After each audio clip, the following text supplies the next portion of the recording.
Hey y'all, it's showtime. Happy Thursday. How you doing? How you doing? How you doing? How you doing? How you been? I was like, I'm gonna start right on time tonight because this list is long. This list is long. We got lots to talk about tonight. So good afternoon slash evening. Boa noite, where I am. And for those of you who don't know, I am in Lisbon, Portugal. And I want to say hi. I want to see who's first in the chat today. It was Helen. Hey, Helen, how you doing? Hey, the Howard Worldview. Hey, how you doing? Hello, hello, hello. Good to see you. Kay Renee, Teresa, what's up?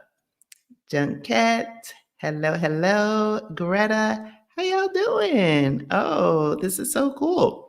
So this has been before I get into you know, tonight's topic.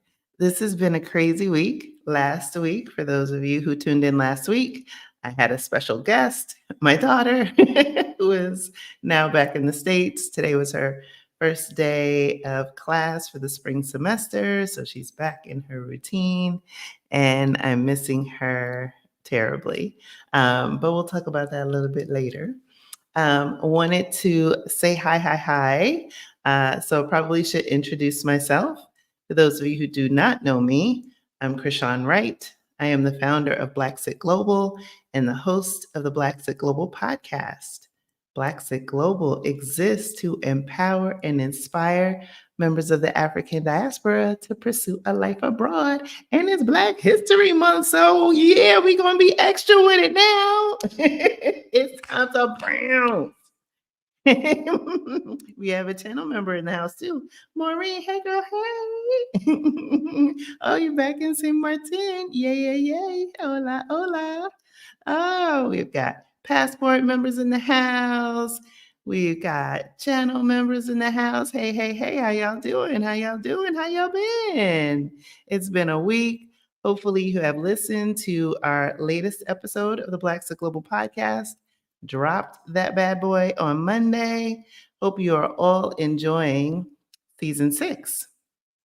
I am recording and really excited about this season and would love to hear how you have been enjoying the season. So, one way you can let me know is by leaving a review, preferably 5 stars, please, on Apple Podcasts or Spotify. And I love reading, the feedback. I read each and every one, and that helps the podcast grow. Our episode, not next Monday, the following Monday for Black History Month is a doozy. I heard there was one comment about the premiere episode that it was long. And, some people think the episodes are too short. I went a little long on the premiere. I'm just going to warn you now. And the next episode is even longer. It's not quite 2 hours, but and it's the longest episode I've done thus far. It's not quite 2 hours, but hopefully once you listen to it, you'll understand why it's as long. I debated, should I break it up in pieces? And I was like, I can't do that. You just gonna have to have it. So hopefully, and like I said, I love to hear what you think. So, we got lots to talk about. And like I said, once you hear it, you'll know why it's as long as it is. Hey, another channel member in the house. Hey, Patricia. How you doing? Yes, you too can be a channel member. You can click the join button below this video. Speaking of things that you can click the like button while you're here. And if you're not already subscribed to the channel, please subscribe. Help us grow. Help us reach more people who want to be free, right? That's what it's all about. Yes. You will only know what my inbox. Well, it's gotten better over the years. It's gotten better over the years. When Blaxit Global first started, it was like, ooh, every day, but gotten better. And this wasn't. I wouldn't take it as a terrible criticism, but figured for those of you who were like, oh, this was long, I'm gonna tell you now. This one coming up is even longer. It's not 2 hours, but it's close. It's close. It's close. I couldn't stop the conversation. It was just too amazing. So wanted to say hello. Also wanted to make another announcement again before I get into tonight's content. So there's been a lot of interest in Nomad Noir. For those of you who do not know what Nomad Noir is, Nomad Noir is the scout house. So you can scout Portugal, Lisbon specifically, with me as your host.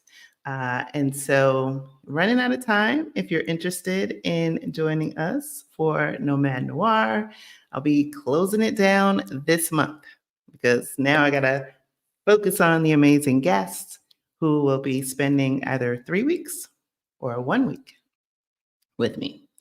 So, definitely encourage you if you've been on the fence, if you thought you had more time, you do not. So, it will be sometime this month, probably in the next 2 weeks. I don't think I'm going to let it go to the end of the month, but definitely put down your deposit. I will put a link for Nomad Noir. Let's see. It should be below this video, but I don't know. I don't know what I did this week. And we'll get to that later. Hey. Good to see y'all. Hey, new subscriber in the house. How you doing? PG Blue. How you doing? Welcome to Blaxit Global. Yes, and some people, season 6, I wanted to clarify that before I go into tonight's content. So season 6 is available on your podcast player, your favorite podcast player, whether that's Apple, Spotify. I don't even keep track of all of them now. It is not on YouTube. So seasons 1 through 5 are on YouTube and podcast players, but the current season is where you can download and listen in your ear. All right, awesome. So tonight we are talking about, let's see. Kay Renee has a quick question. Oh, accountability group. Thank you for that because I almost forgot. Accountability group in February is this Saturday. So this is a new one. I'm trying to test out a day. Usually, especially when I was stateside, our accountability groups met during the week in the evening. But now that I'm in Europe, staying up late all the time is a little bit of a challenge. So I wanted to also make it where it was easier for people who, the time zone, or not the time zone, but the time that we met didn't work for everyone's schedule. So hopefully more flexibility on the weekend. So this Saturday is our monthly accountability check-in for members of Blaxit Global Passport. And we actually have quite a few events in Passport this month. So we have a workshop on the 18th that will be facilitated by Meghana, who is one of our speakers at the Move to Portugal Virtual Summit that I co-hosted with our friends, our Black Utopia. She is going to be doing a visioning workshop for our members to help you set your vision for your move or your life. She's a life coach. She's fabulous. For those of you who already gotten to know her through the summit. So she will be facilitating that on the 18th. And on the 22nd, another Blaxit Global family member, Michelle Wedderburn, who was on the podcast in season 3, I believe. She is also the owner of Casa Elm in San Miguel de Allende. She's going to be facilitating a workshop for those who are interested in moving to Mexico. So if you've been on the fence about joining Blaxit Global Passport, our private community that is not on social media, So you don't have to worry about bots and ads and trolls and all those other folks. You can get great content all focused on helping you move abroad and get to that answer um, that much faster. So I will drop the link before I get into it. And thank you, Kay Renee, for reminding me about that because that was a little bit of a change. I have not started, well, I've kind of started March's programming. Let's see, passport, here we go. So for those of you who are interested in joining Blaxit Global Passport, come on in. The water is good. Oh, I understand, Sister Geek Speaks. Yes. You know what? It's tough, right? It's tough to make that commitment. And I haven't yet committed to 2020, either doing another one in 2024. I know Anya has asked, but I think my fall might be my fall slash winter, even though we're in February. I already have the end of the year pretty much planned. I will probably, most definitely, not probably, you have to say it like it's going to happen. I will be in language classes full time in Portuguese language classes starting in September. And so I don't think I'm going to have enough flexibility to do another Nomad Noir in 2024. So that is why. So hopefully the planet will align or the planets will align and you'll be able to join us. But if not, possibly I will offer another one in 2025. So just to give you an update there. So let's talk about it. Let's talk about these myths. I am coming up on in about 2 days. Well, actually tomorrow. Tomorrow makes a month, or makes a month. Tomorrow makes 5 months since I got on the plane and left the US. But I arrived on September 3rd. So my time in country is September 3rd. So it's 2 days away. But the day I left was September 2nd. So tomorrow will make 5 months since I left the US. Hallelujah. So it's been great so far. But in the time that I've been here, I definitely have some observations. And given that Blaxit Global is also coming up on its 4-year birthday in June, I was like, you know what? There's some myth busting that needs to happen because I get questions all the time from people and questions that have either been the same over the years or new ones or new observations that I have had now that I live abroad. And I figured that it would be helpful to someone else who might be needing some things to be demystified. So that's what we're going to get into tonight. All right. And feel free to pop your questions in. Just if you don't mind, put a Q before your question, and that'll just allow me to see it easier in the chat. But without further ado, let's get into it. All right. So I'm going to be kind of hopefully not toggling too much, but we'll see. We'll see how it goes. You guys tell me. So one of the myths that living abroad is always a luxurious adventure. So if you've seen the thumbnail for today's video, right? On the one side, you've got me in Bali on the Bali swing on holiday. Now, granted, the other picture I was also on holiday, but more serious face. But it is not all Shangri-La. Moving abroad, living abroad is not like, you know, all your best vacation or every day is like a dream. The reality is, what you live in your day to day life, you're going to be doing some of the things. Most of the things are going to be the same. Like today, I was in the house all day. I took the dog for a walk quite a few times. Took the dog for a walk. I ordered in food. I did several loads of laundry, right? So you get into a routine. Like every day is not, being on rooftops or drinking sangria or doing boat rides and things like that. you will be living a life. And the reason why this is really important is it's wonderful. And I say this on the podcast, right? Close your eyes and imagine living a life you love.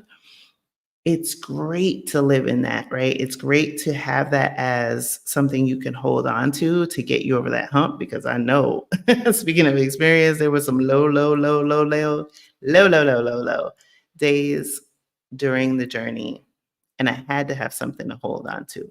And so it was okay to romanticize, but it's also important to get grounded in reality. And that's why I think like scouting trips are really important.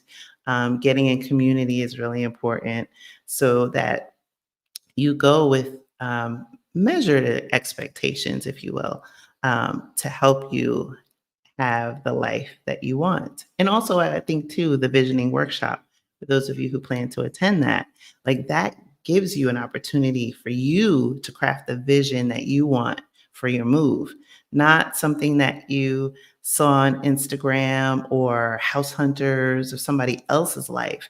Like, what are the values? What are the things that are important to you? That is going to make the difference in understanding your why. So, hopefully, that has shed a little light on that topic. I'm gonna like go back and forth to the comments. Y'all are so sweet. Thank you, LO, for the compliment. Thank you.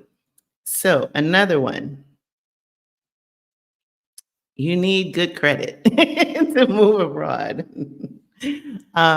So credit, surprisingly, is one that comes up quite often. People think that you have to have good credit to move abroad, or people just want to abandon their credit altogether. Concerns about what credit is like in other countries.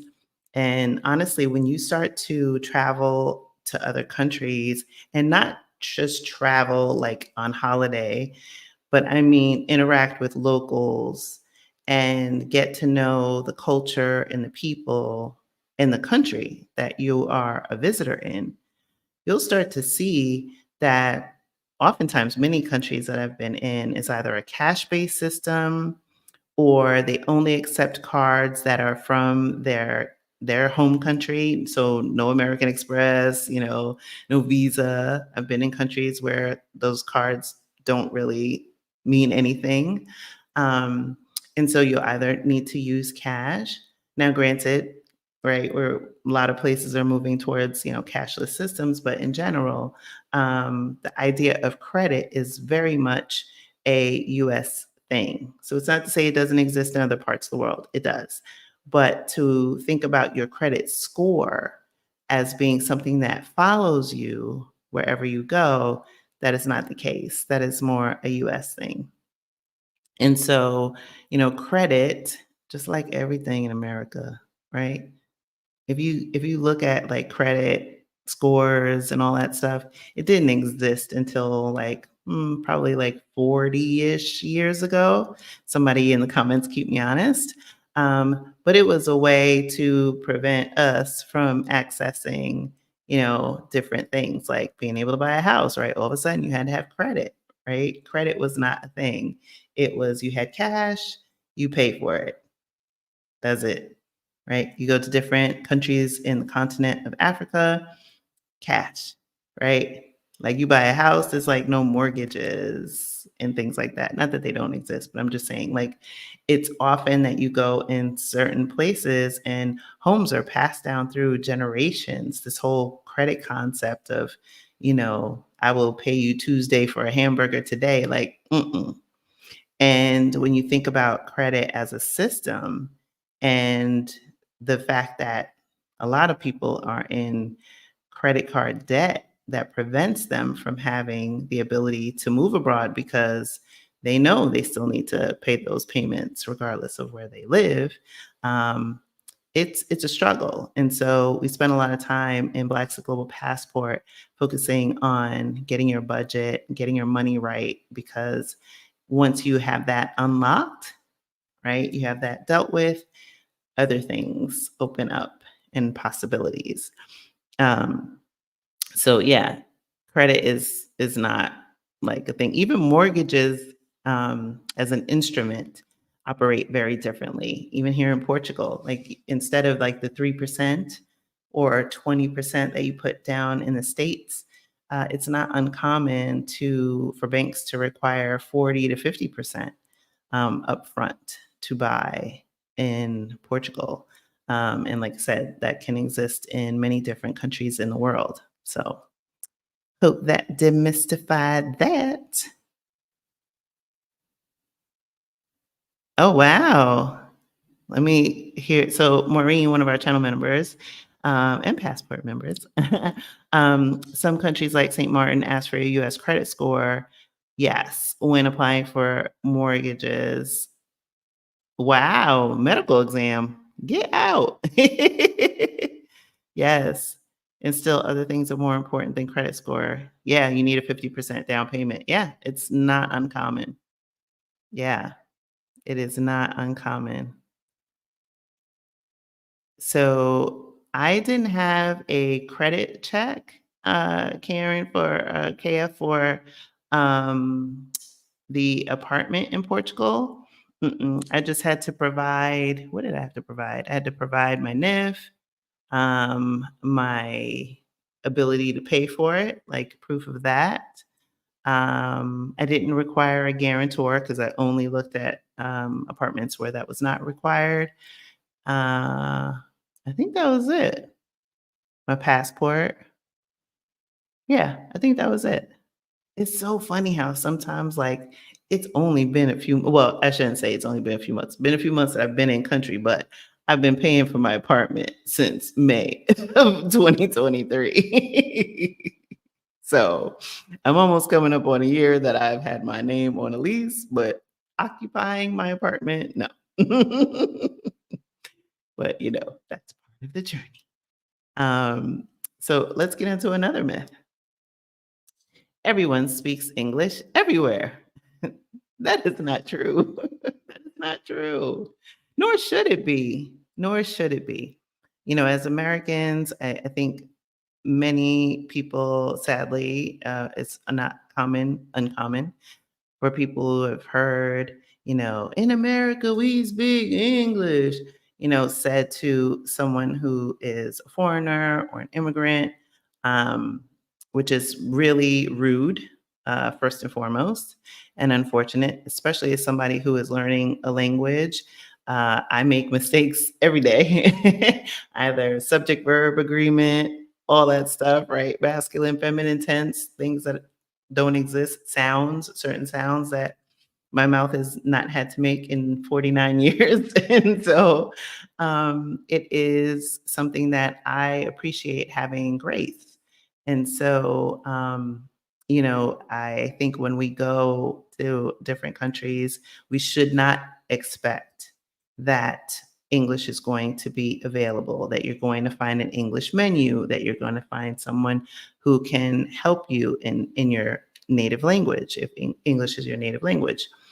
There are apps now that you can have on your phone that can translate virtually any language, and that will make it easy for you or easier for you to communicate. I use my apps all the time. Actually, I booked a session with my masseuse to come to the house in 2 weeks because now I've been doing Pilates and realizing that I need some help a little bit. But she speaks Portuguese. And so I don't know enough to do a lot, like a deep conversation. So I use the apps or I'll, write the message and then I'll put it in the app just to check and make sure that nothing gets lost in translation. Um, but if you are fearful of moving to another country because of language, some countries have like enclaves where people speak, your native tongue, but I wouldn't allow it to hold you back. I also wouldn't go with the assumption that everyone has to or will speak English. As someone who lives now in Portugal, a lot of people, sometimes in articles and things like that, say, oh, Lisbon is a soft landing, which it is. because everybody speaks English. No, everybody does not speak English in Lisbon, nor should they. Um, and so, yes, do is it easier than other parts? Yes. But I remember when I was flying back in September of last year for my daughter's birthday, and I was at the airport in Boston, and I was waiting for my luggage, and I overheard this couple talking, and I guess they were with a bunch of people, or maybe I don't know if they knew them or not, but they were like, "Oh yeah, Portugal was great, Lisbon was great, but I kept going to these restaurants and I can't believe they didn't have a menu in English." It's just like, wait, what? Like, I couldn't believe and I went into this thing and nobody could help me because they didn't know English. Or maybe you didn't try to learn any Portuguese before you got here. Like, really? But like I said, I've been doing this for several years. I'm in a lot of different groups. I see it when I hear people talking sometimes specifically about Mexico and other parts where it's like disparaging the country that you're visiting because they're not accommodating you. No, this is an opportunity for you to grow as an individual, right? To stretch outside of your comfort zone. And yes, stretching outside of your comfort zone is uncomfortable, it's awkward, right? But again, you need to give yourself grace. And if you extend grace to yourself, other people will be more inclined to do the same. And so grace might look like, hey, I need to learn at least greetings and different things about the language just to help me get by. I've been to a couple countries. I was actually talking to, I forgot who I was talking to the other day. And, when I went to Greece, right? And learn Kalimera, Kalispera, Kalinita, right? Good morning, good afternoon, good night. Just little things that I can just say to, extend an olive branch and show that I am here and I want to be in a position of learning, right? I want to learn. I want to have this experience. I don't just want to take, right? I don't want to just, you give me this nice vacation. And I'm throwing my money around. That's not how we roll. That's not how we roll. Um, all right. So let me get to another myth. I'm gonna just warn y'all, there's a lot of myths. There's a lot of myths. I'll do this one and then I'll go back to the comments. Here's another one. Finding a job abroad is easy. If you need a job in order to move abroad and your present job, your current job, does not have opportunities for international assignments, start looking. If you need to have a job, right? If you don't have enough savings or things that you can live off of or other income sources, like I did a video a few weeks ago on different ways to monetize online. We've also done one recently on your move abroad budget, getting that together for 2024. If you need a job, think about the country that you're moving to. What are wages like in that country? Can you live off of the salary in that country? Especially assuming if you don't have any commitments back in your home country, assuming it's the United States, right? But also think about, like, that was a lesson to me actually when I talked about it in season one with one of my friends, Marsha. We used to work together, and she left our office and took an assignment in Paris. And even though, the company we worked for at the time was a multinational company, she basically, or the company, had to justify bringing her from the United States and not someone French. And so when you think about those things, you're basically one, you're taking a job from someone who may be in that country. That's one. But two, you are also competing against someone in that other country who may or may not speak more than one language. And so it is not an easy thing to do. I'm not going to say it's impossible, but they're not going to rubber stamp you because you're an American. Since the pandemic, it's gotten easier for remote work. There was actually a few articles that I shared in Passport recently about companies that are hiring Americans abroad. And so there is some uptick in the past like year or so, quite a impressive uptick in companies, international companies that are hiring Americans, but it's not to say that it's an easy thing to do. There are also lists that you can look at. So, pretty much every country, a lot of countries, have lists that they have for skills. So skills that are in demand, those people tend to have like an easier time getting jobs. I know New Zealand had them a lot of, and I know some people in the comments probably can expand on that as well. But they have skills lists. So if you have a skill that is in demand, right? Construction, teaching, um, physicians. The list goes on, and depending on the country, that list can be very different. And so, don't discount that you might not be able to go because you don't have a skill that you think is in demand. Do a little legwork. There's also assignments that you can go on USA.jobs. There are the U.S. government is the biggest employer in the world, right? Well, yeah, for the most part, right? They have embassies, different places. They have people based in different countries. You can get a job working for the federal government as an assignment somewhere else. You just have to, take an exam and be able to pass the qualification. So you have to think outside the box. So it's not an impossible feat. So I'm going to go back over to the comments. Um, Let me go to the top and then come back down. Uh, thank you, Pisces Brett. I'm glad you like the thumbnail. Uh, hey, Stephen. Let's see. Da, da, da. Yeah, that's true. Sister Geeks, this myth right here, English is definitely not spoken everywhere, and that's not necessarily a bad thing for sure. Um, let's see, LLO.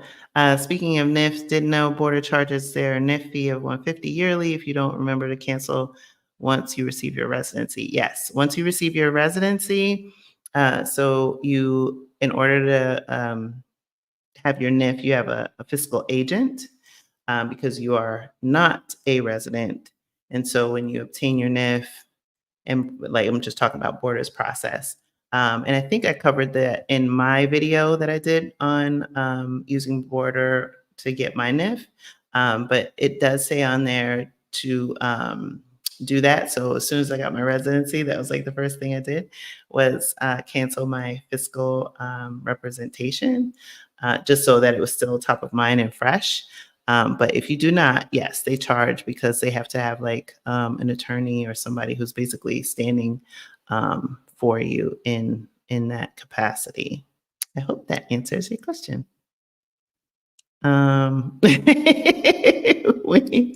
You ain't lying. That's the part that kills me. It's just like you want somebody to worry about speaking English. Boo. I'm telling you. I'm telling you. Yes, yes. Yeah, I was like, when I oh, yes. When I was at the airport, I was just like, "Are y'all really complaining about being in another country and another language is spoken?" And then, "Mm, okay. Mhm." Yes, yes.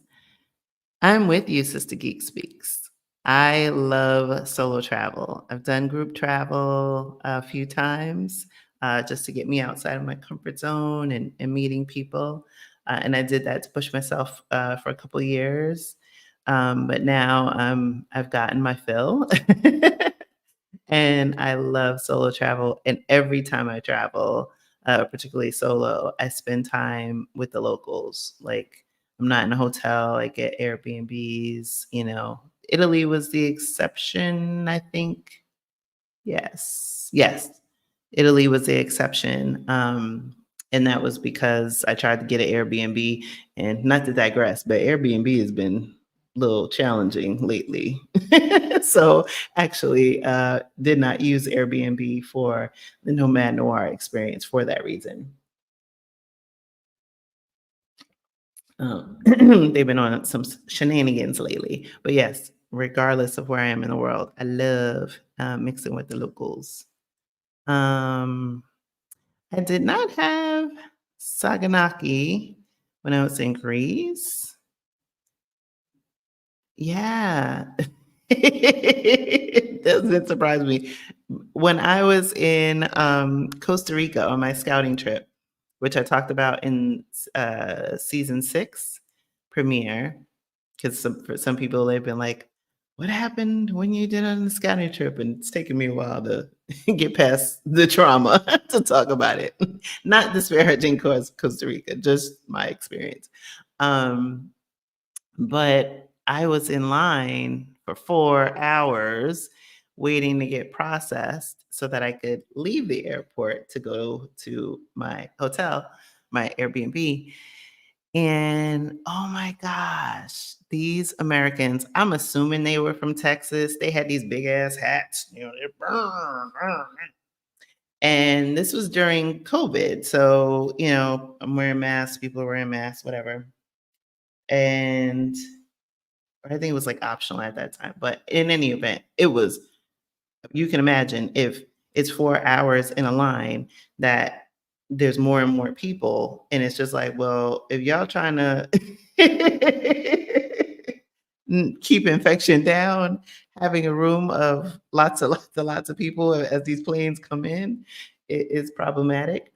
But aside from that, these people, they were just rude. Like, the immigration people in Costa Rica were, directing them one way. They decided they wanted to do their own thing because they're Americans, and you know, I think one of them asked them to take off their hat, and they didn't, and it was just like every time they had to interact with somebody, I'm just looking at them, and I'm like, these people. I was like, at that point, remember, I hadn't even really gotten in the country. I was like, this ain't for me. I was like, because too many of y'all coming over here. I'm trying to get away from that. Not trying to come spend all this money, move over here, and then have the same foolishness. Mm-mm. Y'all Karens and Kens, stay where y'all at. Don't worry, I'll leave. Oh man. And Patricia said, Uber driver from Brazil and Portugal didn't speak English or very little. And I said to him, I speak a little Portuguese. Yes, yes. And those are the best exchanges. Like, when you're trying and they appreciate it, it's a beautiful thing. It's a beautiful thing. Hey, Karen Louise, how you doing? Yeah, so definitely check the demand lists because they change. So the demand it's also called something different. Sometimes some countries call it demand list, skills. You can just do your Googles and look it up, but that is a great place. So I know some countries are looking for people who are social workers. Some people are looking, or some countries are looking for engineers, construction, you name it. So, like I said, don't think that because you aren't in a specialized field that this isn't for you. So, I would definitely recommend that you check it out. Um, all right, I think I got through most of them. I'm gonna toggle back to my list. All right, let's see. Where did I leave off? Oh, okay. You no longer have to pay taxes once you move. I was debating where I wanted this on the list because I'm like, well, I don't want to burst anybody's bubble if this is new information. But fun fact, you still have to pay taxes once you move abroad. The United States is one of three countries in the world. There are 195 recognized nations. There are three that tax its citizens, irrespective of where they live in the world. The United States is one of them, and the biggest. One of them is Eritrea on the continent of Africa, really small. And I think the third might be North Korea. I'm not 100% sure, but there are three. You can do your Googles and verify. So other countries, when their citizens leave and move to another country and get residency, they're like, oh, you paying taxes where you live, where you buy groceries, where you pay rent, all of those things. We don't want to dip in your pockets. America, on the other hand, mm-mm. We want to tax you wherever you live, and we want to tax you on your worldwide income. So let's just say you leave and you go to another country and you find a job in said country. So it's not like you're working for a US based company and living in France or Ghana or something. No, right? You're living in Ghana, you're doing your thing, chilling, haven't been in the States. United States said, wait, how much you making over there? What's in that bank account you got over there? May I have some, please? And they're not even saying it that nice, right? They're like, give it to me. They're like climbing in your pockets, Uncle Sam. So that leads me to always go back to, and I've been spending time thinking about this quite a bit, the Boston Tea Party. And you learn things when you're young and you're just like, okay, it's just facts. And it's almost a little bit meaningless because you really have no frame of reference because it happened so long ago. I was like, started thinking about those things. I was like, well, for a country that broke off from Britain because you didn't want to pay taxes and then stole other people's land, you are taxing the hell out of your current citizens. I mean, I was paying taxes out the ass in New Jersey. And Californians, they got it bad. New York, they got it bad. I'm like, and that's just like your federal tax and your state tax and your city local tax. That's not including all those other taxes, the phantom taxes that people don't pay attention to, those, universal service tax on your cell phone, the taxes that you pay or tolls, right? It's like paying ridiculous amounts across bridges in New York City with big old potholes and craters that you could fall through. Property taxes, school taxes. It's you just get taxed. And so I guess that should have been a myth, right? That, you'll pay higher taxes in another country. But it's like, I don't know, in the countries that I've been to where they tax a lot, their citizens also get a lot. Right? So I'm just like, we pay a lot of taxes. Like again, buried when you put them all in totality is pretty high.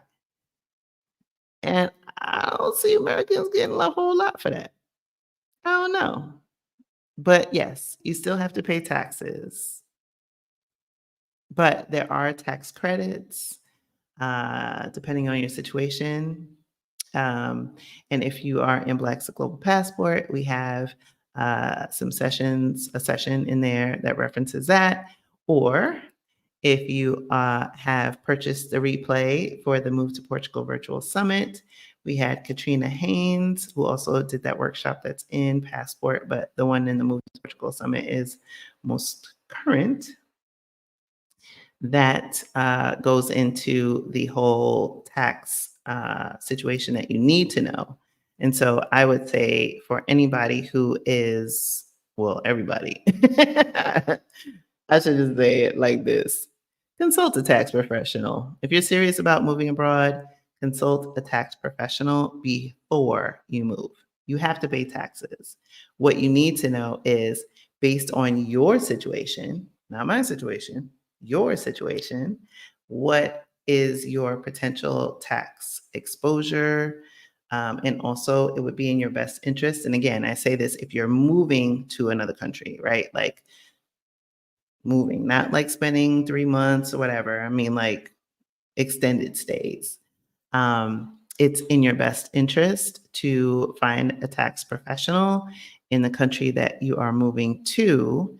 And again, explain your situation and so that you get both sides. Sometimes people go and they're just so focused on the move, not either realizing that they have taxes that they have to pay or understanding what they might be required to pay in their new country, or if there are tax regimes like which is sunsetting in, well, part of it, the old one, the NHR in Portugal, there might be tax benefits. And so you just want to be well versed in and on the things that are applicable to your situation.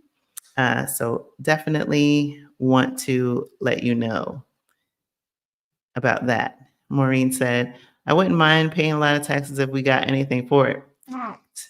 That's how I feel. Like, I have no problem. But I pay all this money and I get nothing. Right? Can't claim tax credits because you say I make too much. Can't do this, right? It's like, right? Can't contribute to this because you say, oh, this isn't applicable. Like, I don't get it. I don't get it. Yeah, bomb and wars. Yeah, that's all they do. That's all they do. And yes, healthcare is not tied to your job in other countries. Fun fact. Healthcare is not tied to your job in other countries. All right. Next myth. Residency is the same as citizenship. It is not. This one is one that keeps coming up, and I get it, right? If you're not steeped in this, like I've been doing this literally every day for almost 4 years, helping people, move or, and or doing the podcast and building the platform. So I'm in it. So I get why, I am aware of that and that other people that this might be the first time that they are feeling like, hey, I got to get out of Dodge, or I've had this lifelong desire and I want to pursue it. That, it's like the floodgates open, right? And so all this terminology, you're trying to figure it out and make your way can be very overwhelming. So residency is not the same as citizenship. Residency just means that you are allowed by the government that you are looking, the country that you're looking to move to stay for a period of time. That time could be a year, that time could be 2, like in my case. My first residency here is a 2-year period in which I can also renew for a 3-year period. And then at the end of 5, I can apply for citizenship or permanent residency. Some countries, it's a longer process. Some countries, you can do residency renewals for up to 10 years before you can apply for permanent residency or citizenship. It all depends on the country that you're interested in, but citizenship is, you definitely have citizenship based on the country in which you're born into. Granted, there's always an asterisk. And for some people, they have been able to obtain additional citizenship either through ancestry, Or, I know like some countries have like golden visa schemes that also kind of open up a pathway to citizenship, but they are not the same. Residency is residency, right? You are still a citizen of the country that you were born into. And again, United States, you're paying taxes and all of that, and you still have the rights afforded to you in the protection. I say that with a little bit of an eye roll, but I mean, it's still the US still has some cachet around the world, so you still have protection of like embassies, etc. So that is what citizenship is. Residency just, excuse me, means that you are allowed to stay, domicile, hang out, have fun, drink sangria on rooftops. That's what you can do with your residency. So hopefully that helps. Let me jump back over to the comments and see if I missed anything.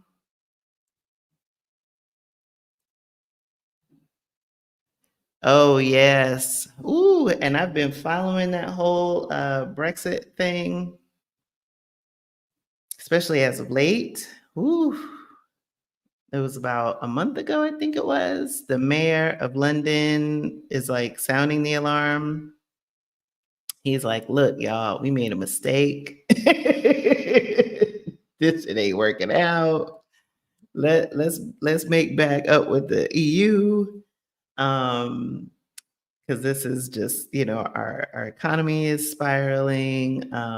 It's costing a lot, right, for them to break off and things like that. Trade obviously is one of them, and then the second is trade. So there was, as part of Brexit, when you're a member of the EU, right, there's 27 countries that are in the European Union. Portugal is one of them. So as a resident, I have the ability to travel to all of them, right? Which was great when I did Italy. I was just like, ha, ha, ha, smooth sailing. But there's also trade agreements, right? Like they're able to, like when I go to the grocery store, sometimes I'm getting, something came from Spain or Italy. And so it's just like this whole thing that opens up. But when you're not in that block, right, cost of goods is different. It's like having, I guess, like a Costco membership and then not being a member, right? So there was a part of the trade agreement that allowed the UK not to have this line item, if you will, this tax, this tariff hit because they knew that it was going to be an economic hardship and coming out of Brexit and doing the whole Brexit thing and getting that all situated in the borders and all that stuff was just going to take too much time, so they delayed it for several years. They kicked the can. Now it's gone into effect finally. It's like a $500 million hit per year on top of all of the other. So who knows what's going to happen at the end of 2004, 2005. I'm just watching it like, right? Because that referendum was what, 2016 was when they did the referendum, right, for Brexit. And then it actually happened in January of 2020. And then the pandemic hit. So, mm, mm, mm, mm, mm. Mm, mm, mm, mm, mm. Mm, mm, mm, mm, mm.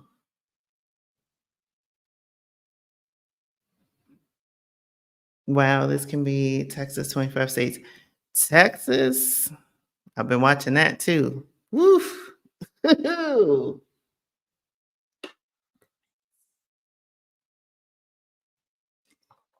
I pray nothing happens. I'm just gonna leave it at that.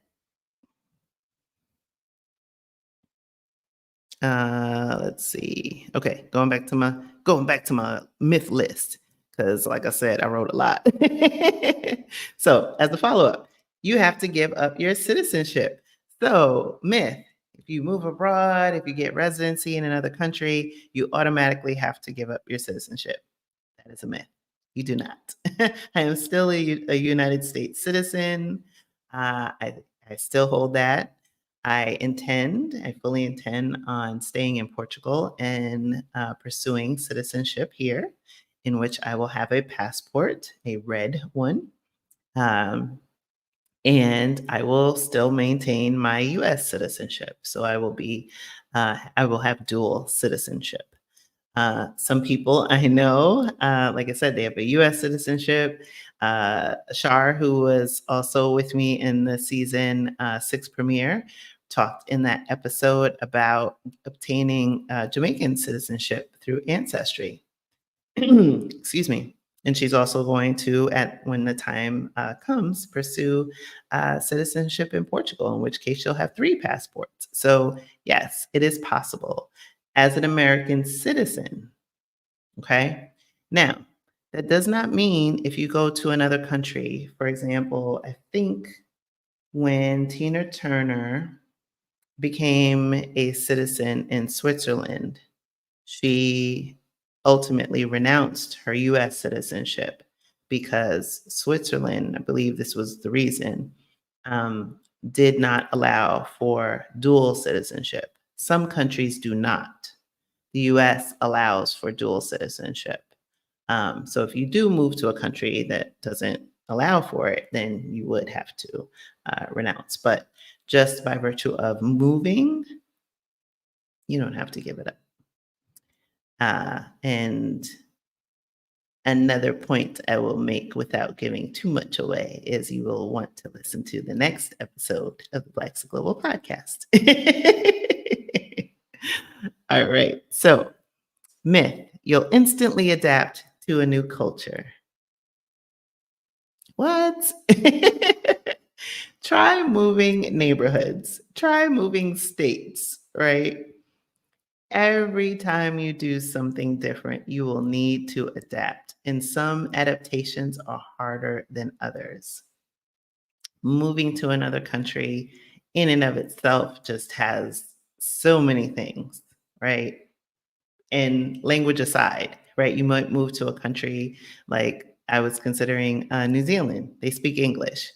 It still would have been a culture change, right? I walk down the street. I've traveled to New Zealand twice. I've stayed extended periods of time there, and I still had to get used to like people saying hi to me, right? Walking down the street, or encountering the Maori language, which is very, very long, very long titles and things like that. And I don't read Maori, and so it's depending on where you move in the world, it could be a softer landing.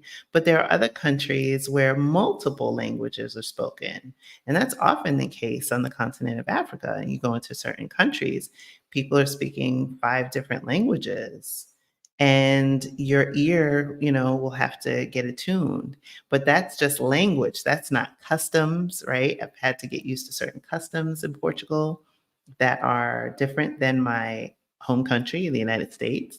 It's not uncommon that if someone who is elderly or differently abled enters the line, that you let that person go ahead of you, right? That's common courtesy. That is often the case. Or if you're on the bus or another area of transportation, that there are special seating, reserved seating for pregnant people, disabled people. They have those sections reserved off, and you don't see people just plopping down everywhere. And so it does take a while. Excuse me. It is not instantaneous.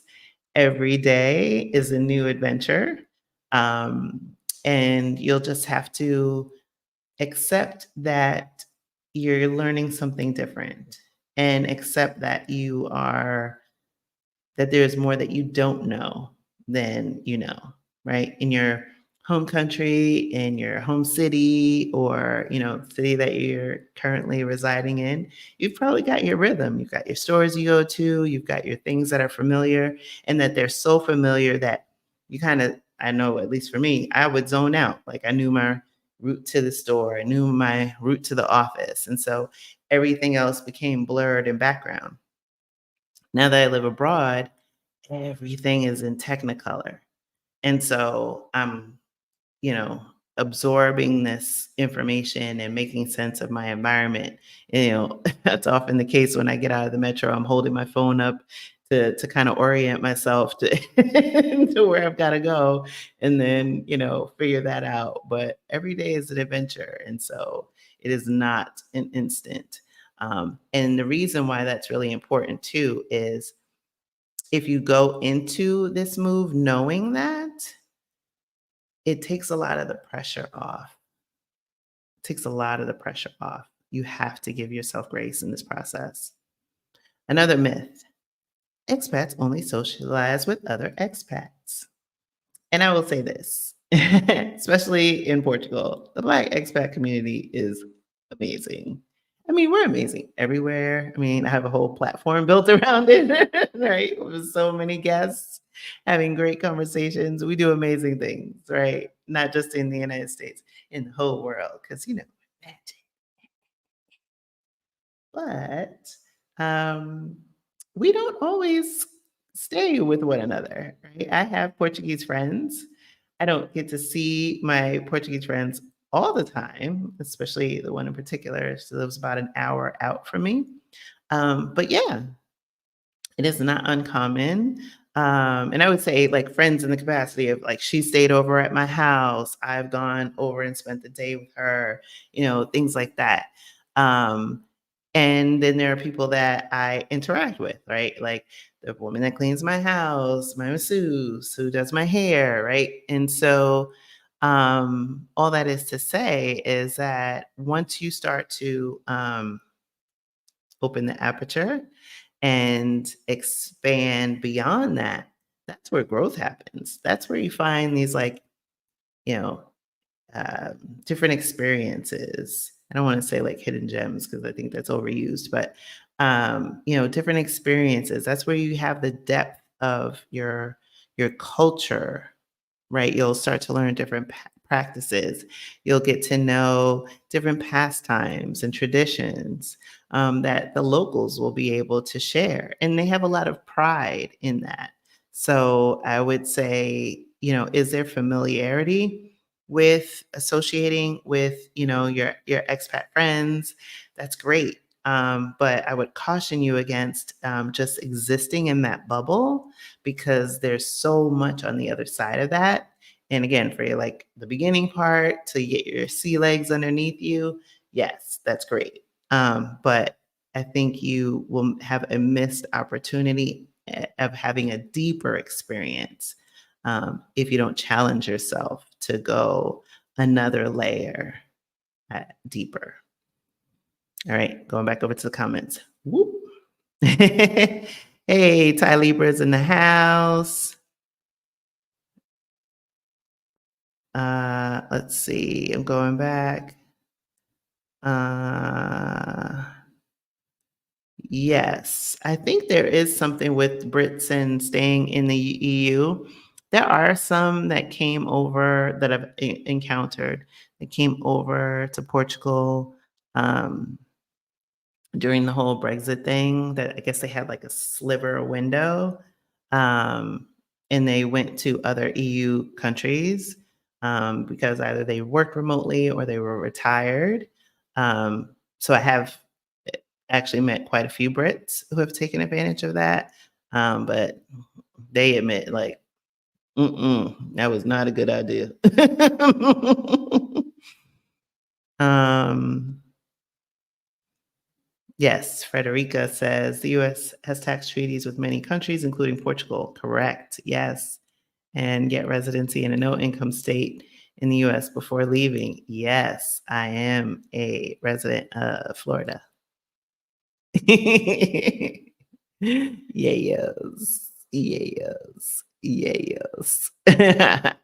I gladly broke up with New Jersey. um, yes, yes. So the ABX girl says, yes, I'm in North Carolina, so I'll be taxed as North Carolina resident, not New York, where you pay New York State tax. Yes. So there are 9, I think it's 9, might be 8. There are 9 states surprisingly, this might be new information for someone in the United States where there are no tax states. Some of them you've heard right now, right? Florida, Delaware, Washington, Texas. Um, and so, and like I said, there are, I think, 8 or 9. So I'm missing a few.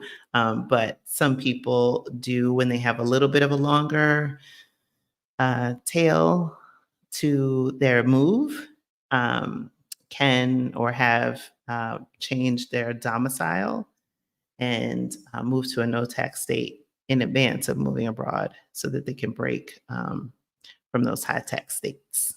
Nevada, yes, that's right. Nevada is another one. Thank you, Winnie. So for anybody, who's considering it, there's definitely quite a few, quite a few. I mean, 8 or 9 is decent, right? 8 or 9 is decent. Okay, getting back to my list. Okay. Living abroad solves all of your personal problems. It does not. It does not. It does not. You take you wherever you go. You take you wherever you go. Picking up your life and moving to another part of the world, there is a period, and I talk about this in the Blaxit Global Move Abroad course. There is oftentimes, I mean, everyone will say there's a honeymoon period. I'm still in my honeymoon period, right? Where it's just like, ah, like almost like sound of music, right? But the reality of it is I am Krishan. I'm still the same person, right? Who I am, but I had to be clear on my why. Why did I want to move abroad? Right? Any issues, quote unquote, problems that existed before, like I did a lot of deep work before in preparation for the move to address challenges, some patterns that I needed to have a greater awareness of, self awareness, do a lot of shadow work that I talked about at the end of season 5, and went on in a little bit into season 6 premiere of the podcast because I didn't want to bring all of the things that were challenges into this experience, into my consciousness, right? I can't say that I've been 100% successful in that endeavor, but my awareness is there. And the more that I'm here and the more I get settled in, um, I think the more and the more committed I stay to that process, the better I will be. But just to think that packing up is a cure all for everything, mm-mm. Just remember, you take you wherever you are and being clear on your why, knowing your values, knowing the values that you are looking for in the country that you're considering or countries that you're considering will increase the chances of it being a good fit, but it's not a cure all. Uh, Myth: America is the safest country. It is not. It is not. Oftentimes, especially as of late, and I'm curious what y'all think because I, of course, always have an opinion. But I don't know if y'all noticed, but as of late, there's been a lot of um, media articles that have just been like, don't travel to this country, don't travel to that country. Of course, always brown ones. Uh, all these travel warnings. So I've seen an uptick lately from the US side. So just in the past, I would say month or so, I've seen travel warnings, but we're not surprised, right? They always say have travel warnings for Mexico. Um, I've seen new travel warnings for the Bahamas. I've seen new travel warnings for Jamaica. And I'm just like, where's this coming from? I'm curious. Before I have my own to share my own opinion, let me go back over to the comments. Let me see what y'all think. Yeah, yeah, for Jamaica. I saw it and it was like, oh, it's a level 3 because of, crime and I'm like, what? What? I don't know. I don't know. The ABX girl said, I have family in Bahamas. It's true. But also, this is happening when Americans are leaving. Exactly. So I'm like, it's been an uptick. And Maureen hit the nail on the head. In what other country on earth will you get shot at church, synagogue, mosques, temples, grocery stores, schools, daycares, centers, concerts, movie theaters? Need I go on? Exactly, America. Like, is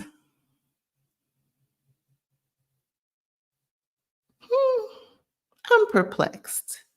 Macy Gray said, I spoke to my Jamaican friend and there's crime going on, but honestly, nothing new. Same precautions as always. Exactly. Crime exists everywhere, right? I've been to Jamaica. You just know, like, okay, and I'm from the Bronx. So you just have like a sixth sense to keep your wits about you. And even in Portugal, right? We don't have the type of crime in the United States, but it's petty theft and things like that. You go to countries like Greece and things. It's not unusual to get petty, have petty theft. Um, yeah, Maureen said the U.S. ought to level for itself 365, 366 days a year. Yes, yes. Like what? Yes, exactly. Propaganda. I'm like, am I the only one? Am I the only one? And level 4 is do not travel. Yes, for anybody who is like unclear. Um, Monica said Nigeria too. My aunt told me not to go there because most of them are criminals. And that's what I mean. Propaganda. Propaganda. And so it's to dissuade people, especially this year, because they know there are a lot of Americans that are moving. And not to digress, but I talked about it in the season 6 premiere of the Blaxit Global podcast. For those of you who have not listened, definitely listen to it. And I talked about this year, if no other time in your life, you will need to use your critical thinking skills and wisdom and discernment because the United States is a propaganda machine, first and foremost. It does not give a damn about us, right? Corporate America, right? Any of those systems. And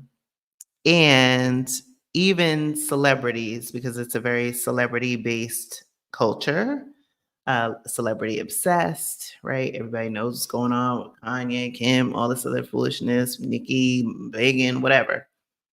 Less about their own civil rights. It is going to be important for you to use your critical thinking skills to think about, okay, I might have idolized this person or liked their music or liked whatever, saw them on TV, but are they like, who are they? Right? Especially if it's an actor, right? They get paid to act. But who are they as people? A lot of times people have been finding out the hard way that somebody they thought that was pro us is blue, not, right? Whose interests are antithetical to our survival, right? So it's important to think about those things, particularly this year. And when you're reading articles about people who stay on their job 50 years or, on their deathbed and they're still working or, you know, all this other foolishness or travel warnings to certain countries, understand that is to dissuade people who aren't using their critical thinking skills or who scare easily not to pursue this. I read these stories, especially, and there are lazy journalists, right? And there are journalists who also too are compromised, right?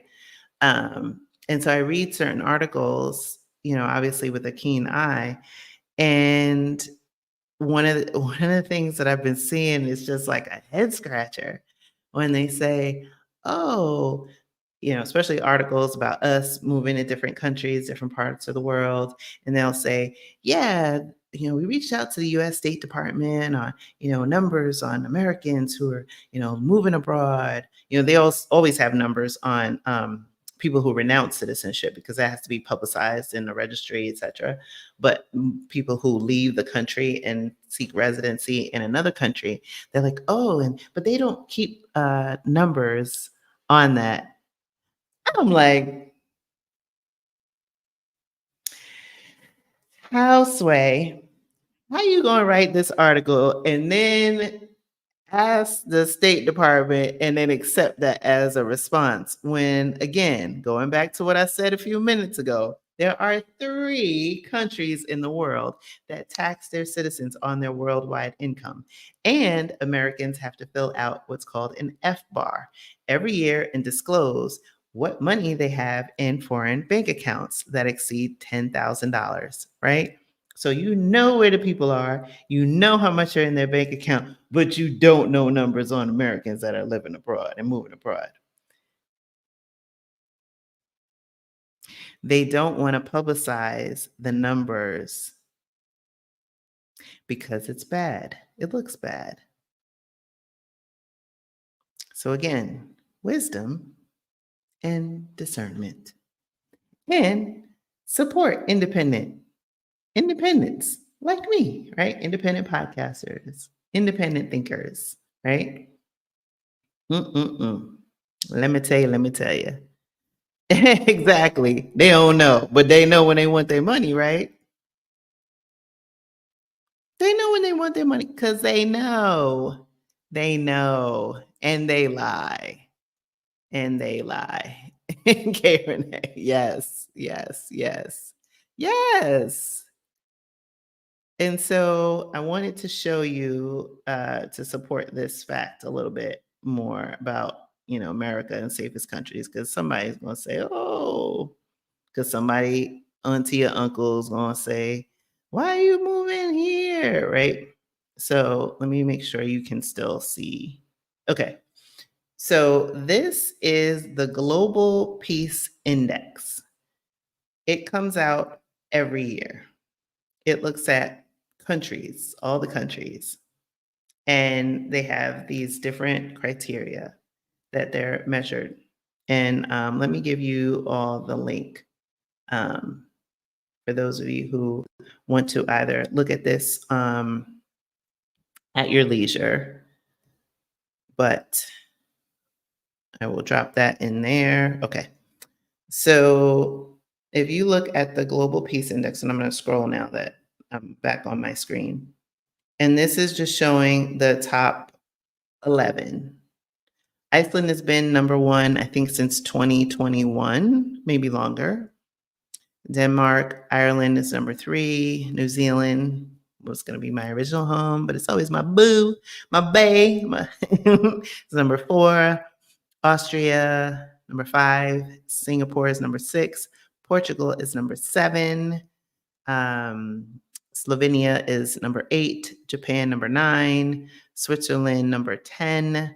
And 11 is Canada. Now, granted, like I said, there's 195 recognized nations.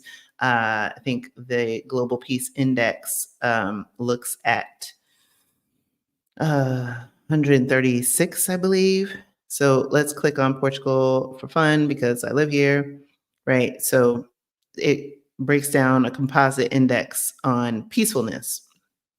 So perceived criminality in society, scale of 1 to 5, low in the ones. Security officers are in police. I see the police every day. They are the most fit police officers I've seen in Europe, when I was in Greece, when I was in Italy, when I was in France, now in Portugal. I'm like, these people are slim and trim. Like, I'm like, I wouldn't want to mess with you. You would definitely outrun me. Homicides low, jail population low, access to weapons, as you can see, organized conflict, etc., and so on. Right? Okay. So, um, I will then go. Give me a second to the United States. Boop, boop, boop, boop, boop, boop, boop. Here we go. And the picture looks very different. You see the reds that just popped up on the screen. So Portugal was number 7th safest country, right, in Global Peace Index. United States, 131. 131. Okay, so perceived criminality in society. Uh, so they're saying almost half the people in the United States are criminals, I guess. Uh, homicides, pretty freaking high. Jailed population. Look at this, 4.995 out of 5. Now, at one point, if you go back in history and do your Googles, Black people made up about 50% of the population in the United States. 50. That was mainly around the time slavery, Jim Crow, right? Present day, 2024, Black Americans make up 13%, 13% of the total US population. We are declining. Part of that, homicides, a lot of it, jail. And I'm sure, right? You guys probably can fill in the rest. So, Houston, we have a problem. Access to weapons. Now, this is 2023 data, or no, 2023 list, so it's probably using 2022 data. I'm pretty sure when what number comes out for 2024, this is going to be high. Violent demonstrations, pretty high. Another one that's pretty high, terrorist activity. Military expenditure, high. Nuclear and heavy weapons, 5 out of 5. Weapons exports, 5 out of 5. Political terror, 3 out of 5. Molly, you in danger, girl. You in danger, girl. Ty Libra said, and this is why I'm planning to leave. The facts are the facts, right? This is about myths and facts, right? So, Pierre and Angela out of America 2025. Yes. Yes.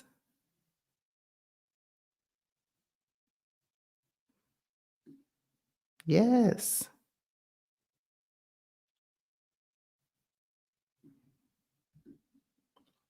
During my sabbatical, my family would share whatever recent crime article they could find, and to tell me that I should not visit said country. I would just screenshot the recent crime in the area. Sorry. Yeah, that's funny. Oh man. Oh man. That look. just the craziness. I mean, you know, it's just hmm, it's just crazy. It's just crazy. I'm just like, mm-mm-mm. How you mm-mm, mm-mm.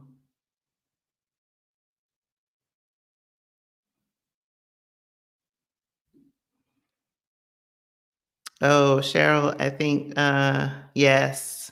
I mean, get ready. It's 2024. You're gonna be getting text messages, mail drops. I don't think they ring doorbells anymore. Back in the day, they used to ring doorbells and talk about, candidates and all that stuff. But now they shoot people in their driveways and stuff and through closed doors. I'm pretty sure like that feet on the street thing ain't happening no more. But you know, uh, Rob 816.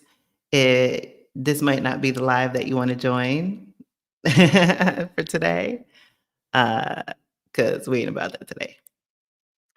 Let's see. Another myth. It's too hard to stay connected with family. That is not true. As y'all saw last week, I had my daughter here. She was with me in Portugal, and it was an amazing time. So I guess to get back to what I said in the beginning, so my daughter was here and she left on Sunday to travel back to the States. And I was going to I debated on doing this video, but it was just too emotional. So to tell you the story, so obviously, a lot of people, I'm a content creator, right? I have these incredible conversations with Black expats around the world. We're going to new countries this year, and you're going to be hearing voices from different parts of the world, right? So far, we've had Japan, we've had Portugal, and the next episode, at least we'll tell you the country of the next episode. Next episode will be Spain. And so when my daughter was here, it was very lovely. I took her to the airport and I just lost it. When she was, gone through the thing, I was a mess. I couldn't figure out how to get out the airport. I was just like, do I get a boat to go home? And I was like, no. Maybe I'll just take the train and then, or yeah, I was gonna take the train and then walk home. And then I realized I didn't bring my pass. And I was like, oh, I gotta go back to the boat. So then I get in the boat and I'm like, why all of a sudden can I not even focus? Like I should have realized that I think they call it flooded when your emotions. And I get in the car and, the guy's pulling off. And as soon as he's like pulling off, all of a sudden, like behind my eyes, like the tears are starting to well up. And I'm like, what the hell is going on? I took that girl to college, did not cry. Went to visit her for her 18th birthday. We stayed at a hotel in New York City. We had an awesome weekend. We got, tattoos. She got her nose pierced. Had a great time, left her, came back, did not cry. I am not a crier, by the way, too. Uh, the child gets on the plane, and I was just like, I get back home, I'm weeping my eyes out. The dog jumps on my lap. She's licking my tears because she just is okay, something wrong. Mama's wrecked. I'm just like, OMG. But what was, well, two things. What was helpful and lovely in the process, well, probably three things that I realized from that was, one, I realized that the reason why I was having such a strong reaction, one, of course, is that she's my child, but she's also the first family member to have visited me since I've been living here. And of course, with her being here like 8 or 9 days, I'm making, meals, we're going out, we're doing things that it's like very much our old time when, she was a minor and living under the same roof. And, all of that came back, that emotion. Um, and so the other thing I realized too, and beautiful thing that came out of that was because I'm not a big crier, and used to pride myself on being very independent. There's a hyper independent.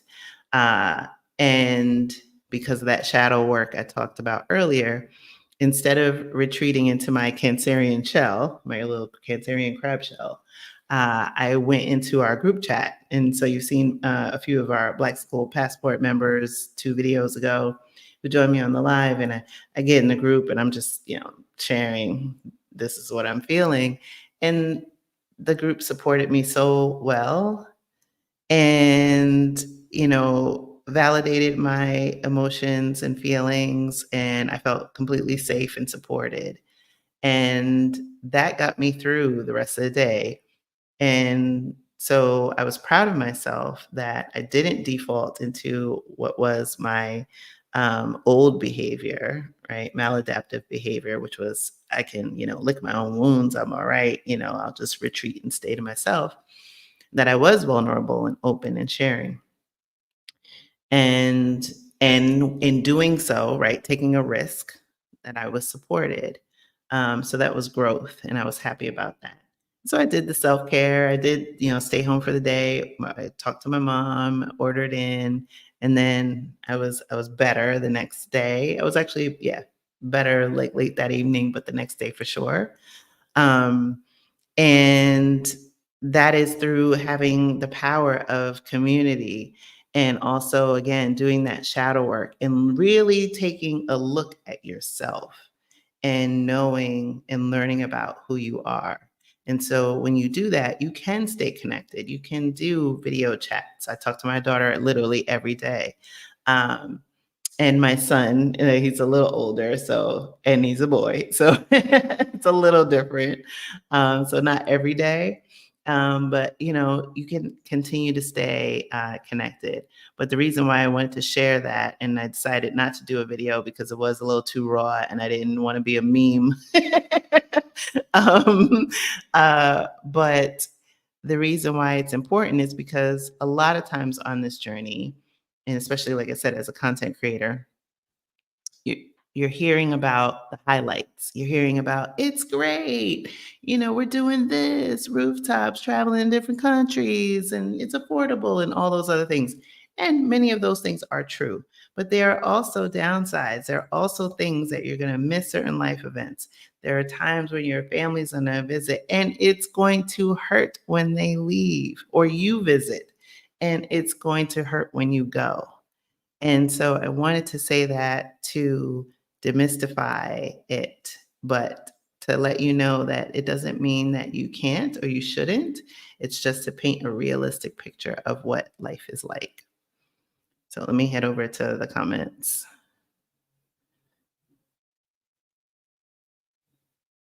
Yes, shadow work is so important. Channel said, now you have us ugly crying instead. Yes, yes. I know. Thank you.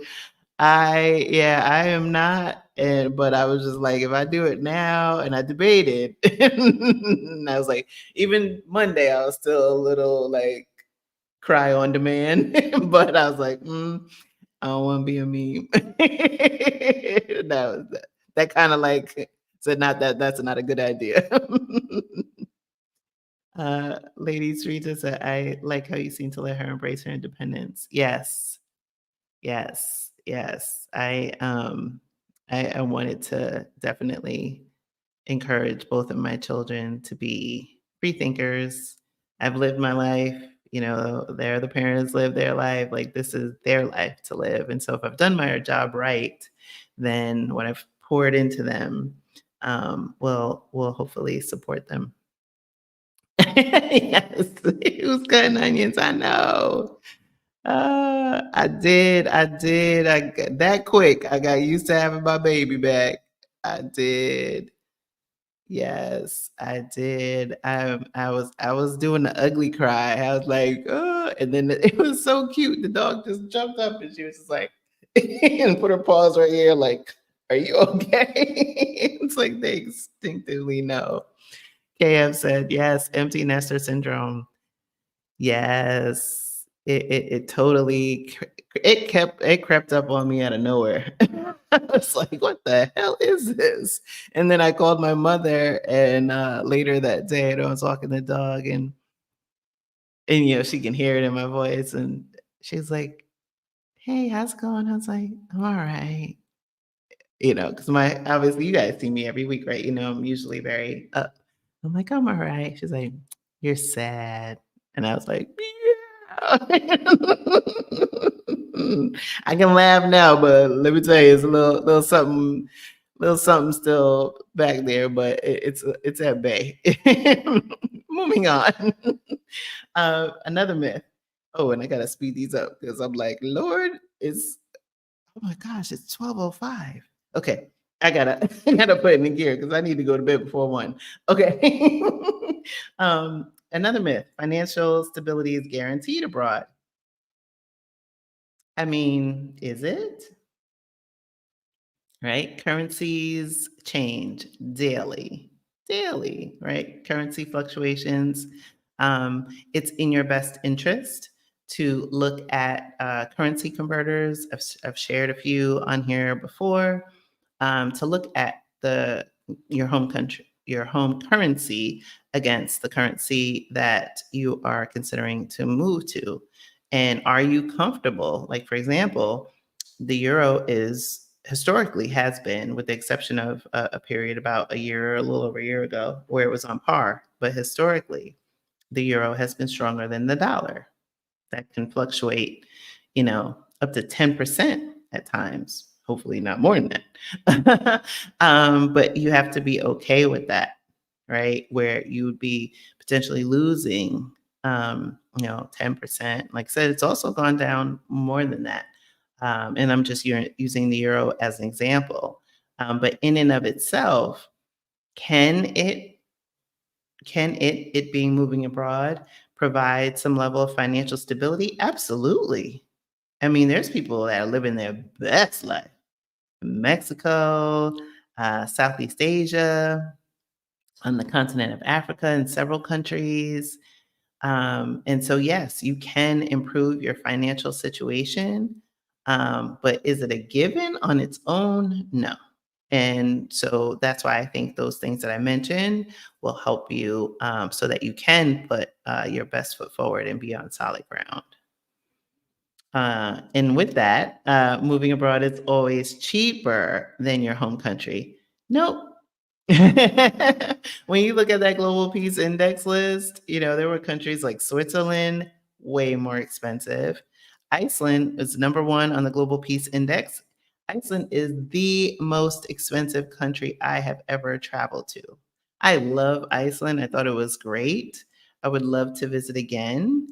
But I was there about 5 or 6 days, and I was happy to go home because, woo, the krona, the Icelandic krona against the US dollar, whoo, I was like, "Oh," in my mind, I'm like, "The Icelandic krona is, specific to Iceland, so the US dollar is like, world currency."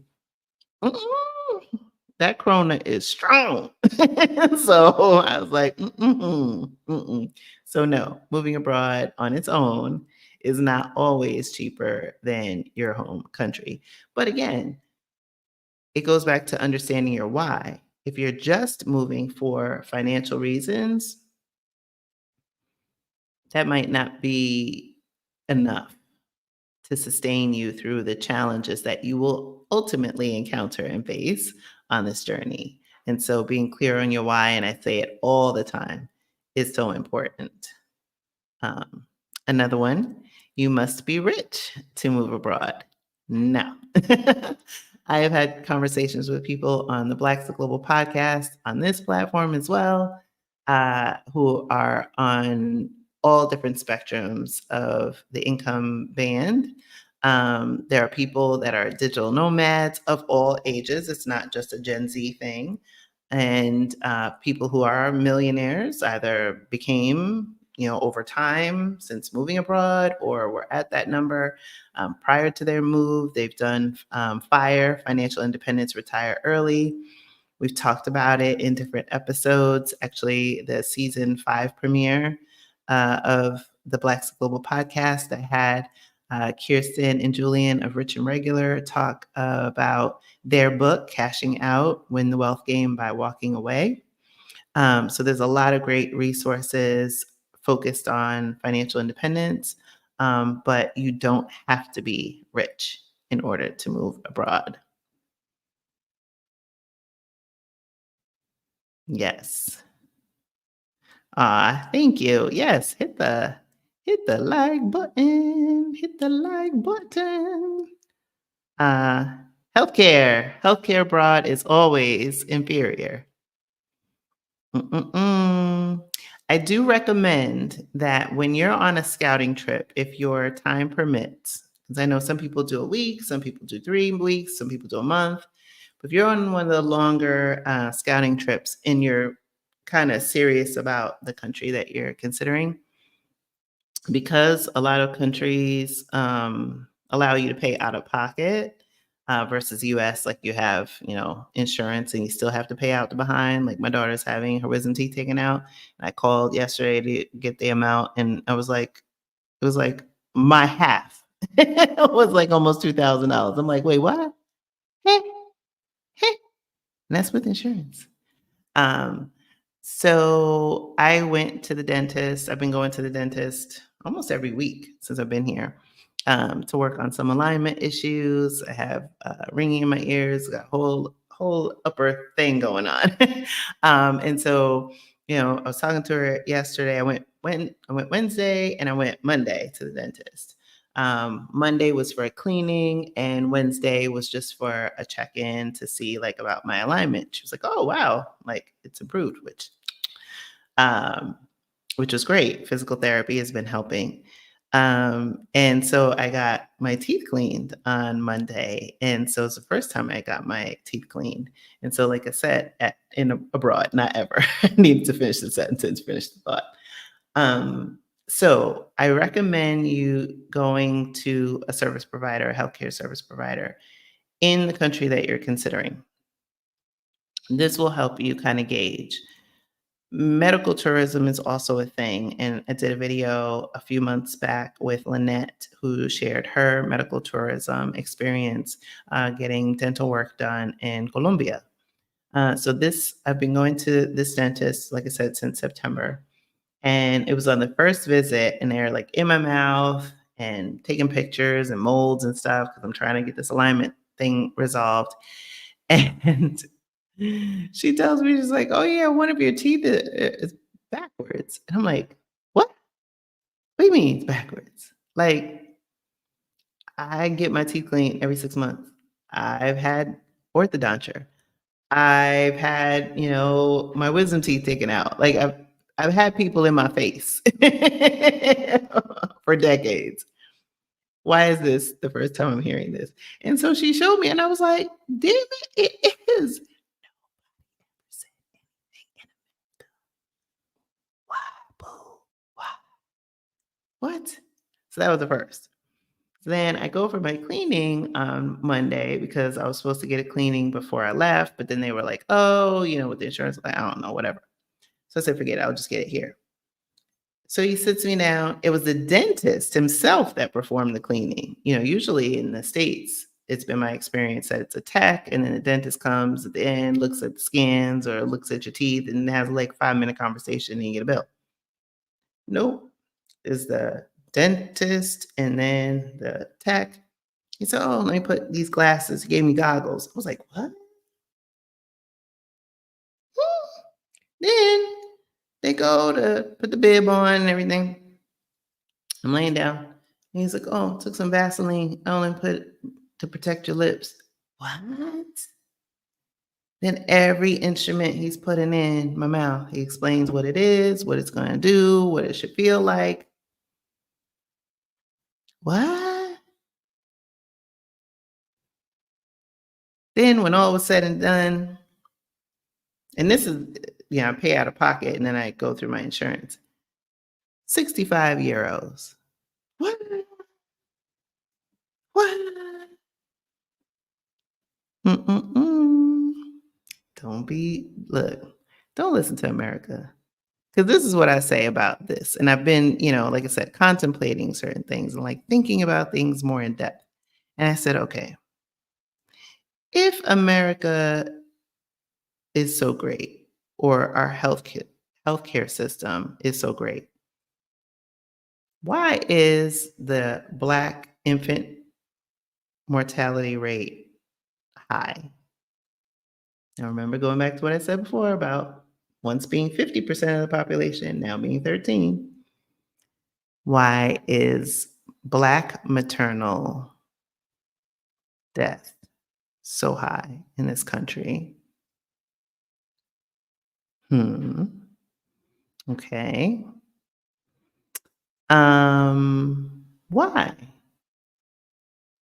Why?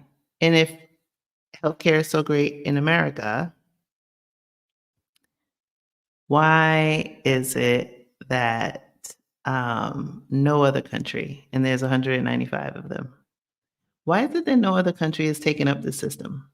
Like, they're not like, "Oh, look, America's got it, like, on lock. Like, we should replicate this." No other country has replicated or even attempted to replicate our healthcare system. But other countries have socialized medicine. Their citizens are alive, well, right? My insurance covers cancer at 100%. I'm just saying, right? In the United States, you have to have, like, catastrophic care or some other foolishness. Mhm. Just saying. Just saying. It felt like a spa day. I was like, "What?" I when he put the Vaseline, I was like, "Can I stay?" Like, it was amazing. It was amazing. So, it's like I said, critical thinking skills is going to be paramount, particularly this year. And, I've also shared this article, and I was out with one of our Blaxit Global Passport members that lives here. Yesterday, we had lunch. And we were just talking about like some of the shenanigans. It's just like, ooh, 2024. And so Europe is bracing for a return of 45. And because during his tenure, there were, because he's an attack baron, there was tariffs that he levied on the EU and some things like that. And once he was gone, they were like, "Oh, okay, he's gone, right? We got Joe, right?" And now it looks like 45 is going to be 47. Now they're like, "Oh shit."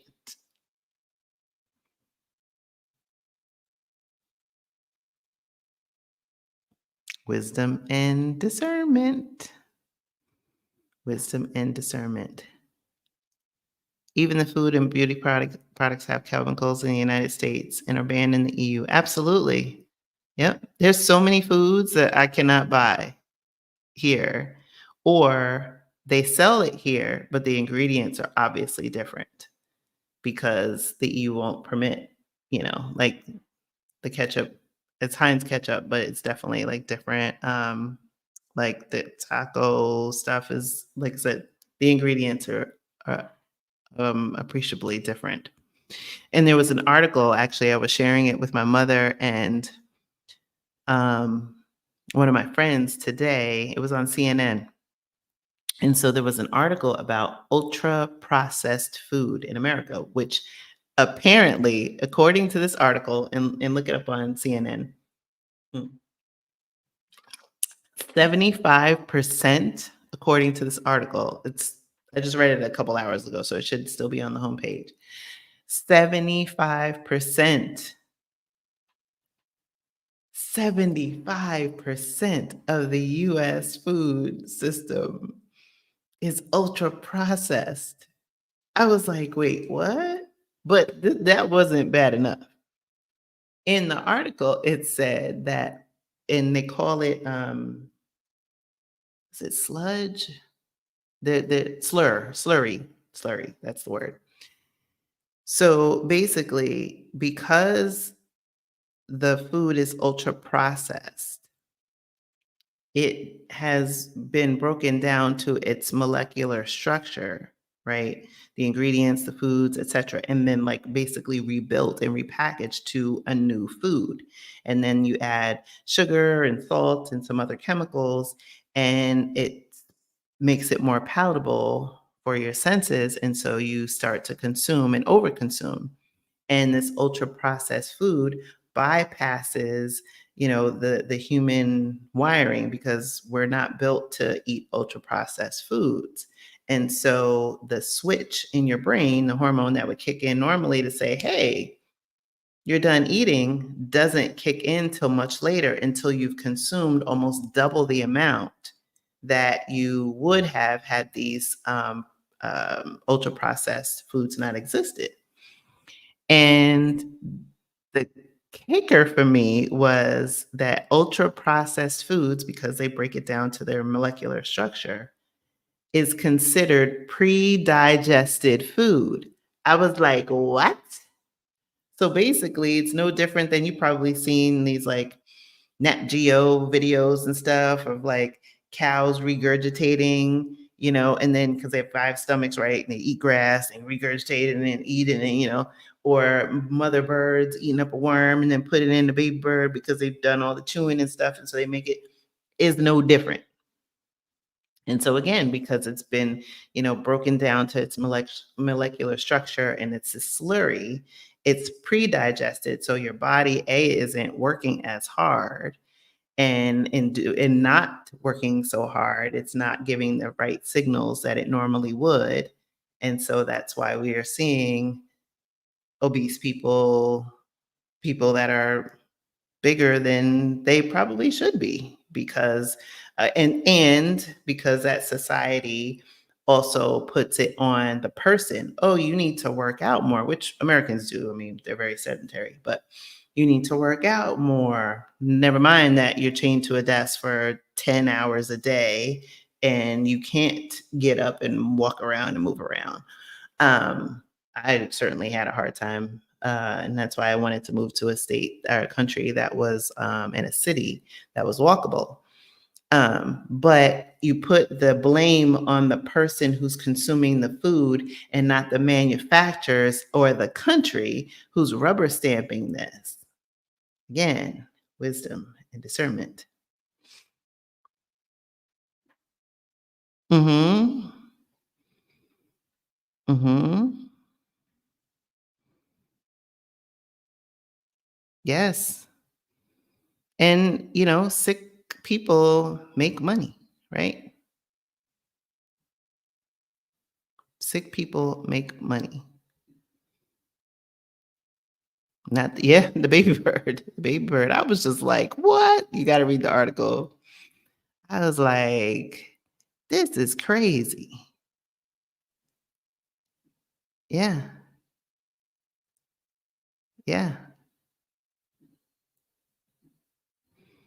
All right, I think I have 3 more after this, or 2 more after this, and then my goal is to be done before 1 a.m. my time. Myth: you can't maintain U.S. banking and finances abroad. You most certainly can. I have my bank accounts in the US. I have bank accounts in Europe, right?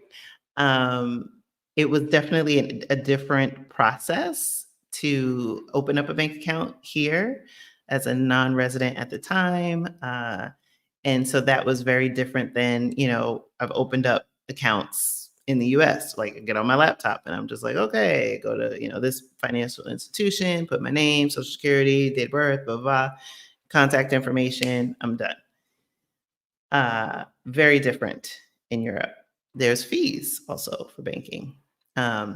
But in once you're abroad, it is a little different, right? I mentioned earlier you have the FBAR, so you have to disclose to the United States what's in your bank account, and that's due in March.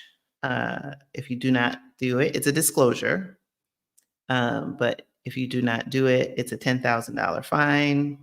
So you might as well do it, right?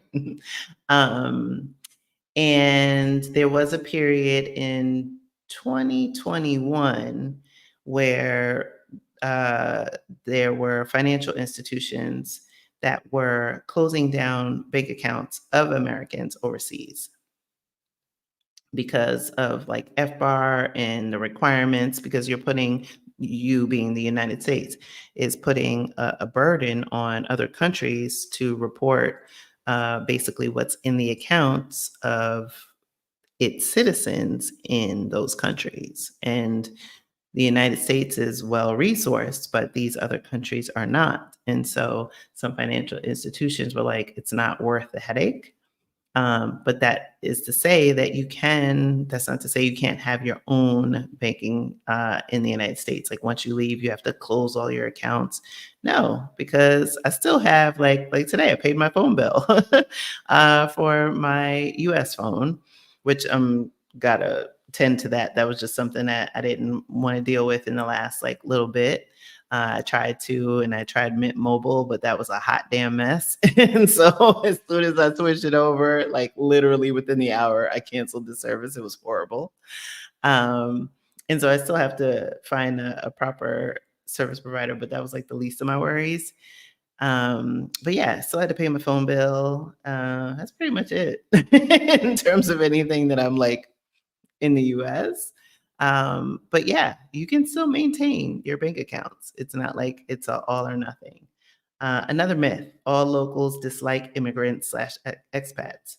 That is not true. Depending on the country, will you find someone who has a strong opposition? It's possible, but it is in no way close to some of the horrific treatment that the United States does to immigrants of all nations, but particularly Black countries. Let's talk about when the president of Haiti was assassinated and the first lady of Haiti took a bullet. And there were Haitians that were trying to flee, obviously the political instability. And there were US Border Patrol people on mounted horses with whips. That was just a few years ago. You see the treatment, the mistreatment of what they call Mexican migrants. Last time I checked, this was their land. So, just saying. And the showdown that's happening in Texas with the border. So no, you're not going to encounter that type of inhumanity. But will you hopefully not encounter anyone who has an opposition? But it's possible. But no, not everybody's walking around like, oh, hearing my accent and saying, oh, you're American, you're here, you're gentrifying, you're doing this.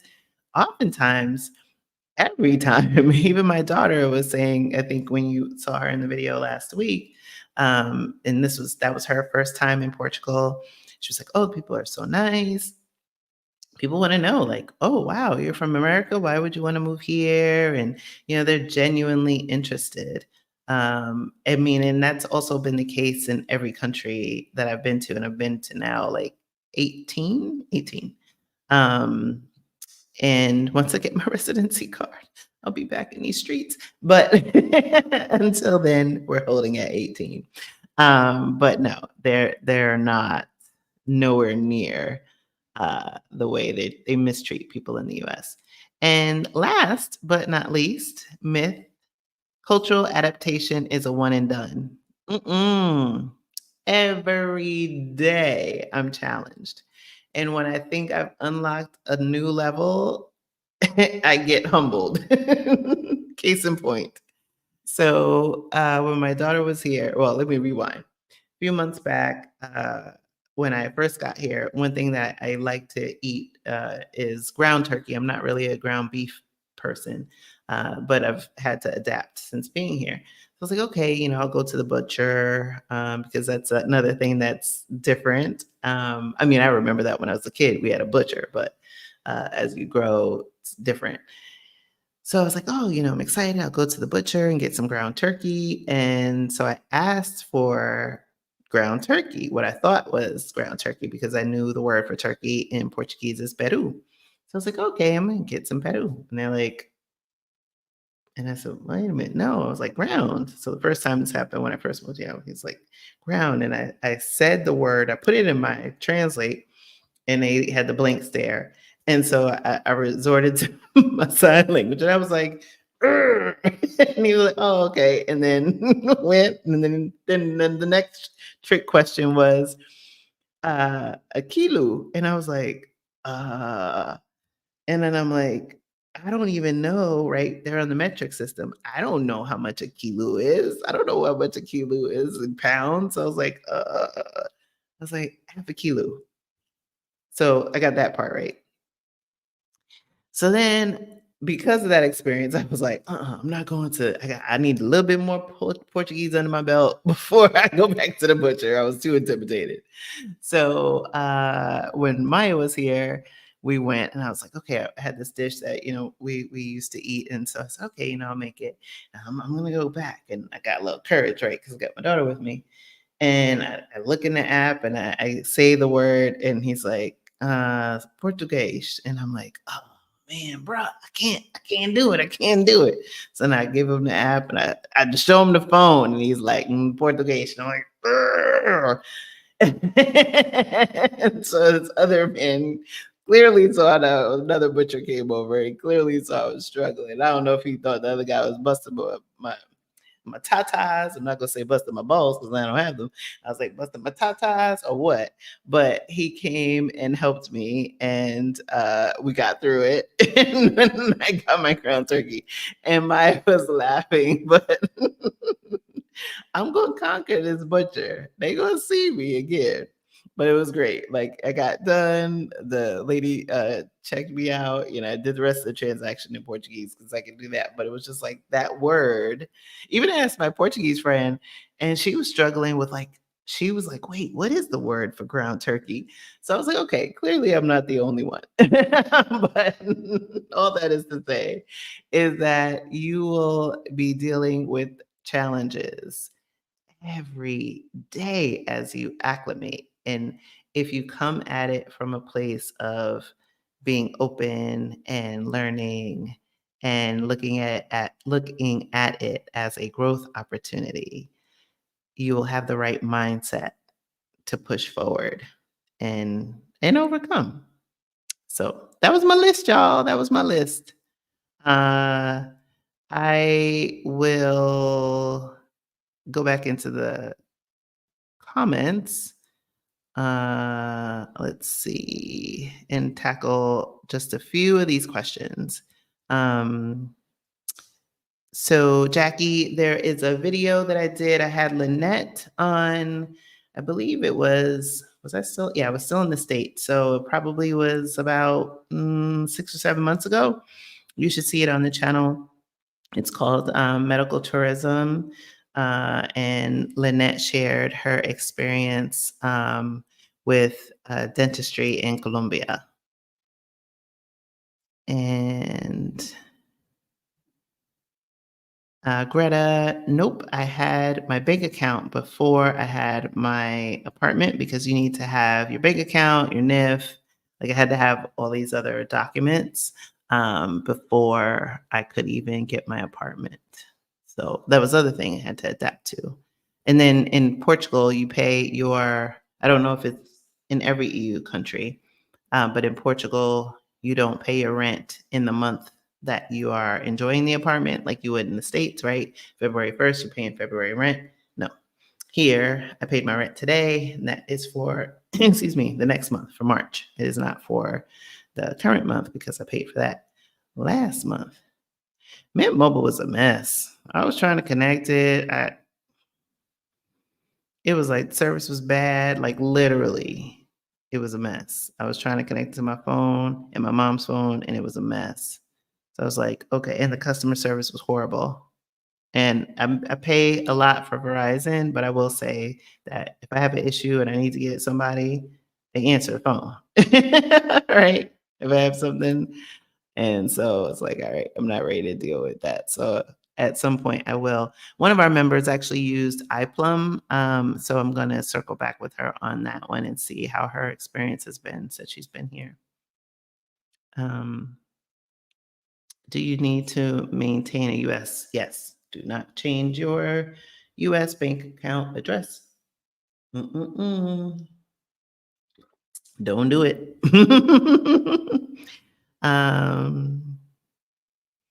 Yes, Border opens bank accounts. And on that video that I did on the channel, it steps you through the process that I went through, and it was seamless. Excuse me.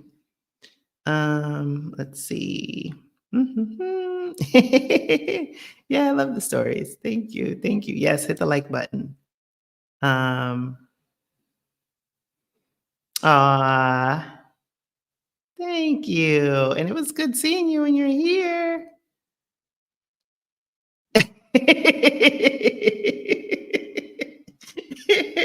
I know I got jokes. I got jokes. This is the stuff you're not gonna hear on the podcast. All right, y'all. Thank you. Thank you for hanging out. I look forward to you all joining me again next Thursday. I will have a special guest next week. And so look forward to seeing you. In the meantime, have a wonderful week. If you are, oh, the week is almost over, right? Have a wonderful weekend. Bon fin de semana. And if you are in Passport or considering joining Passport, I will hopefully see some of you on Saturday for our accountability check-in.